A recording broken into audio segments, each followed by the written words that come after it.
Assalamualaikum warahmatullahi wabarakatuh. Halo sahabat edukasi, bagaimana kabarnya ya? Semoga sehat dan baik selalu. Amin ya rabbal alamin. Baik, mari kita berjumpa di channel Anas Edukasi Official. Kali ini kita akan membahas dan mengulas secara tuntas bagaimana serunya melakukan operasi penangkapan ikan dengan menggunakan alat long line. Ini kapal long line ya. Long liner, kapal yang menggunakan alat tangkap long line. Long line tali yang panjang. Seberapa panjang talinya? Kalau dalam video ini nanti sampai mencapai 100 kilo, bahkan lebih 150 kilometer. Wah, luar biasa 150 kilometer gitu kan.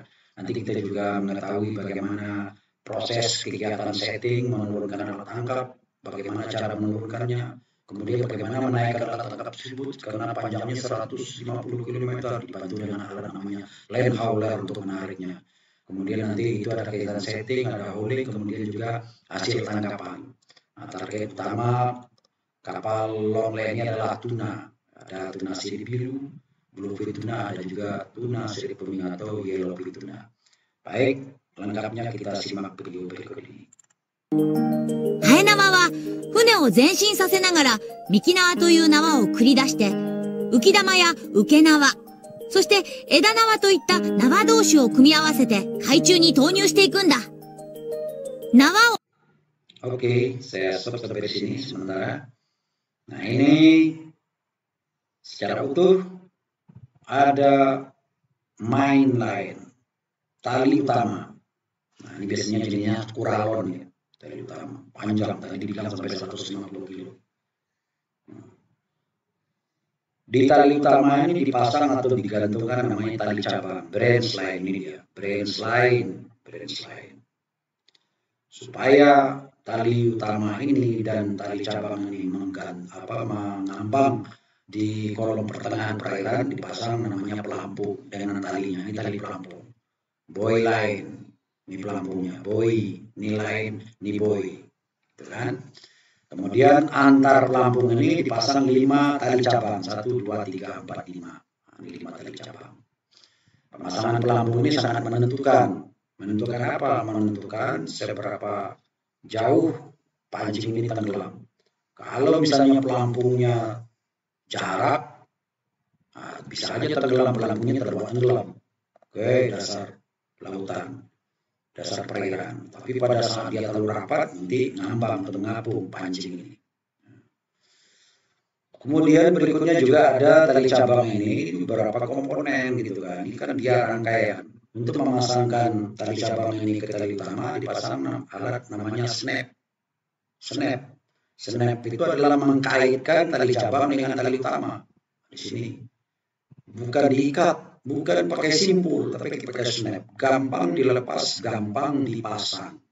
Tapi tentunya oleh ABK yang terampil gitu kan. Yang sudah latihan berulang kali. Kalau enggak nanti tidak terpasang dia dengan baik. Kemudian setelah snap itu tali pancingnya sendiri. Berikutnya ada namanya monofilament, ada sekiyama gitu kan.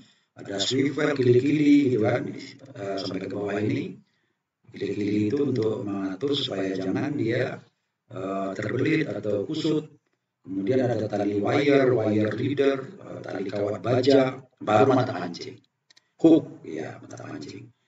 Nah, tali kawat baja atau wire itu untuk mengantisipasi pada saat ikannya telah terkait dengan mata pancing, jangan sampai nanti ikannya menggigit tali pancing. Kalau tali biasa atau monofilament nanti gampang putus.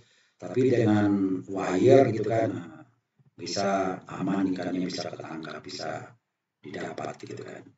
Ini barangkali rangkaian apa namanya nih long line dengan kelengkapannya.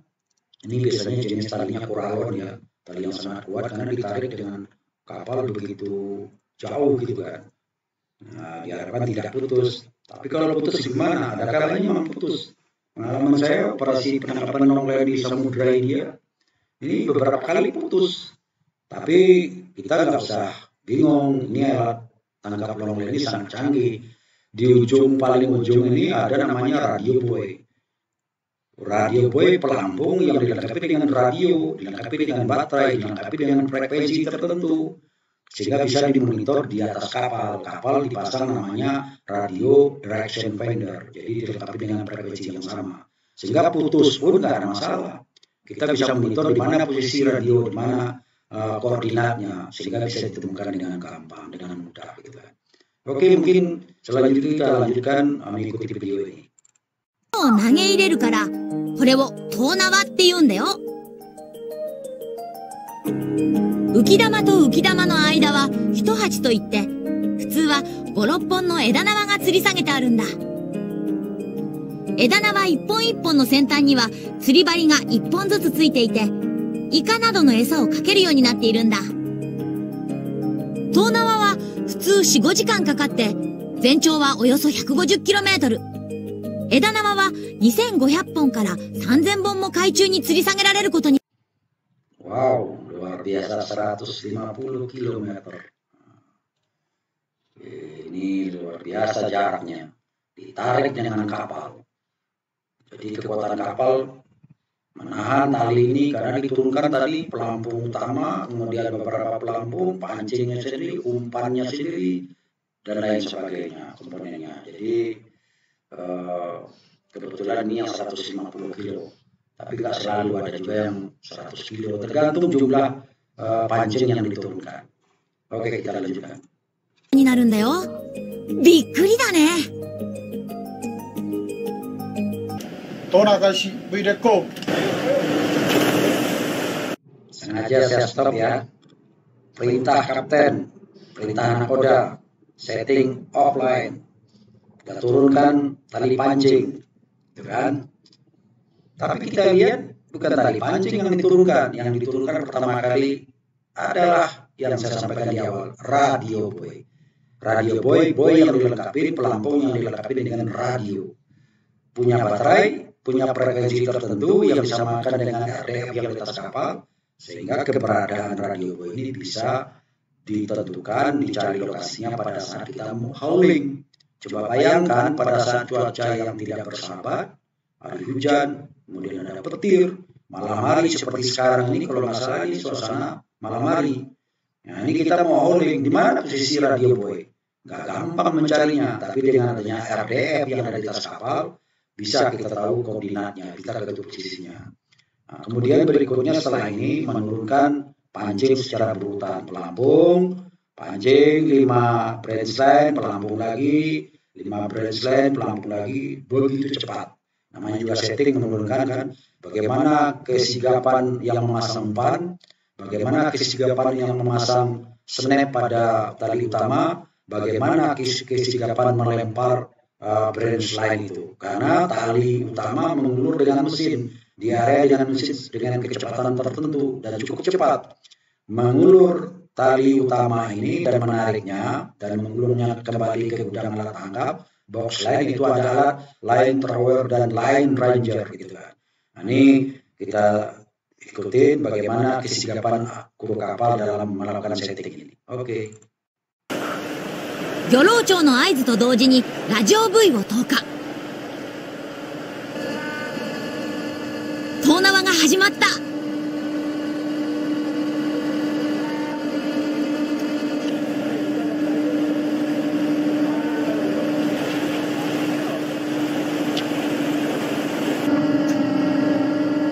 遠縄は4人1組の流れ作業で行うんだ。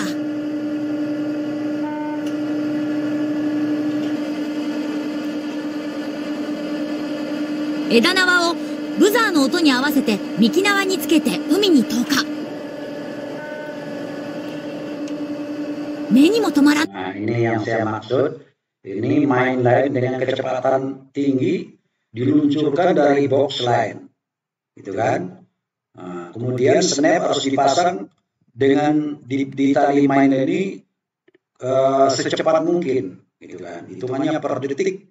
Kalau tidak nanti bisa jadi belum terpasang mainan branch line sudah dilepas, akhirnya hilang satu tali cabang, tidak tersangkut di mainan.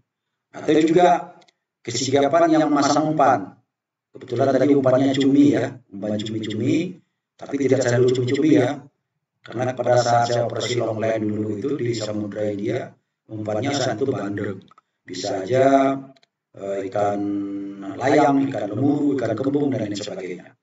Tapi ada ketentuan untuk syarat-syarat untuk umpan itu. Biasanya yang siripnya itu mengkilap, gampang dilihat sama tuna yang akan dipancing. Tapi kebetulan cumi termasuk yang bagus.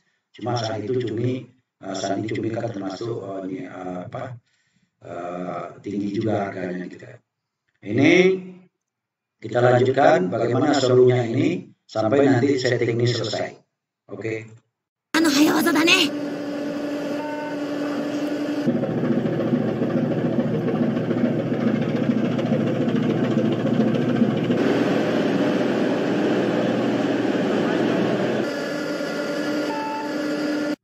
Nah, itu mungkin sama-sama mendengar suara aja. Tit. Itu menandakan 5 tali pancing 1 pelampung. 5 tali pancing 1 pelampung. Nah, ini kalau tidak sigap, sudah berbunyi tadi itu pelampung tidak dipasang. Nah, kalau tidak dipasang, resikonya nanti lampunya jarak. Kalau jarak, tentu tidak efektif kita melakukan pemasangan long line ini. Bisa-bisa tidak tenggelam di kolom perairan gitu kan, atau mengapung, atau terlalu rapat. Jadi semuanya serba otomatis, cuma yang manual manusia memasang ini. Perintahnya otomatis, ditentukan dengan bunyi nada tadi. Kemudian juga kita lihat apa yang melempar pelampung, yang memasang umpan, yang memasang snap, yang memegang tali apa namanya ini branch line itu masing-masing dilakoni oleh kru kapal yang sudah terampil. Kita lanjutkan.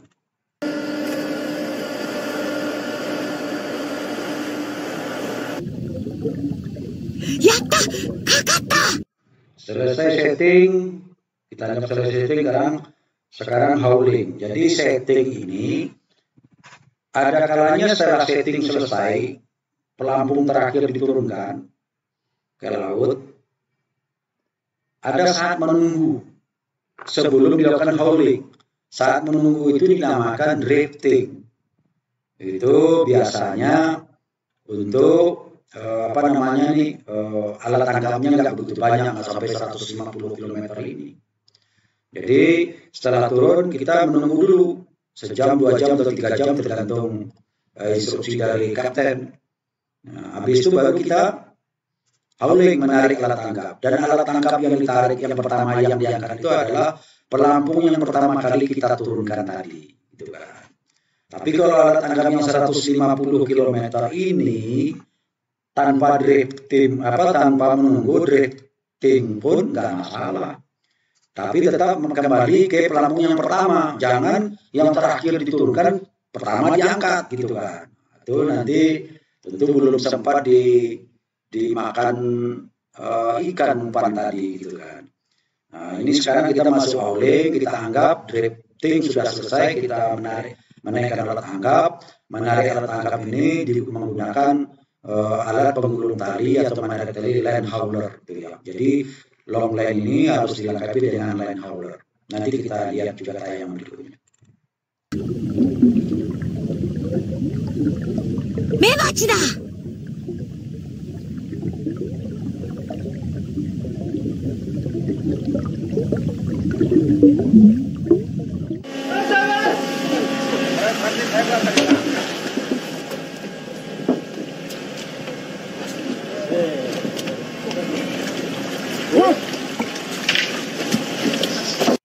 Oke, sengaja saya stop ya, luar biasa.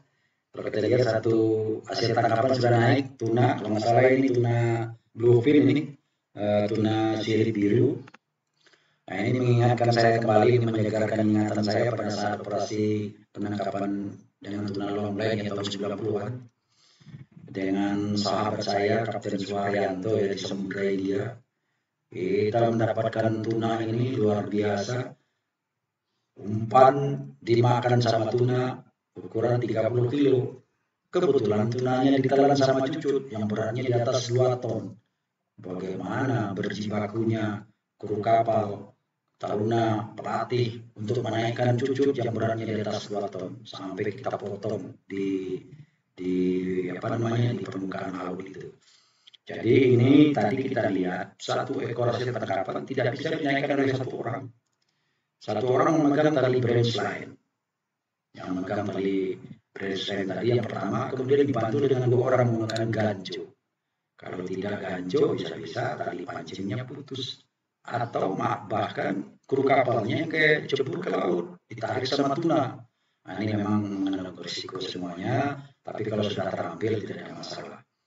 Setelah tuna ini naik beberapa ekor hasil tangkapan, nanti ada penanganan hasil tangkap. Selanjutnya disimpan ke cold storage gudang beku. Penanganan itu meliputi nanti diukur tunanya, kemudian ditimbang, setelah ditimbang dipotong sirip ekornya, kemudian dibuang isi perut dan insang. Karena insang dan isi perut itu sumber bakteri yang dapat mempercepat proses pembusukan. Setelah itu dicuci bersih, dimasukkan ke gudang, ke cold storage, gudang beku, yang mana suhunya bisa mencapai minus 40 derajat Celcius, karena bisa disimpan di cold storage itu beberapa minggu atau beberapa bulan, bisa sampai 3 bulan di laut gitu kan, sehingga ikannya bisa bertahan gitu, bisa awet gitu kan. Oke, kita lanjutkan kembali. 本当に目が大きいね。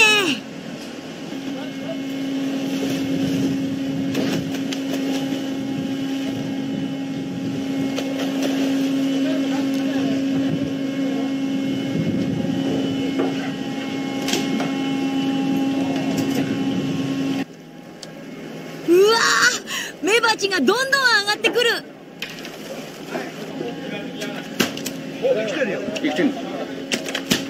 デッキに引き上げたマグロは体長と体重を測った後生け締めにする。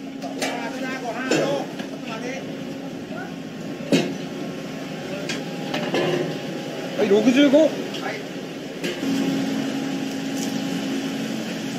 血抜きをしてエラや内臓を取り除いてから凍結室へ運ぶんだ。押す。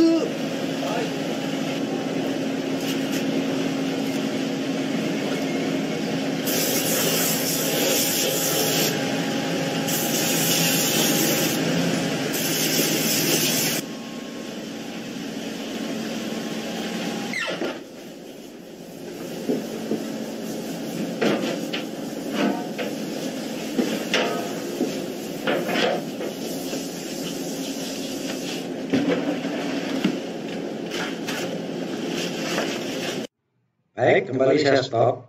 Sama-sama kita perhatikan bahwa hasil tangkapan setelah ada penanganan fish handling di atas kapal, penanganan hasil tangkapan tadi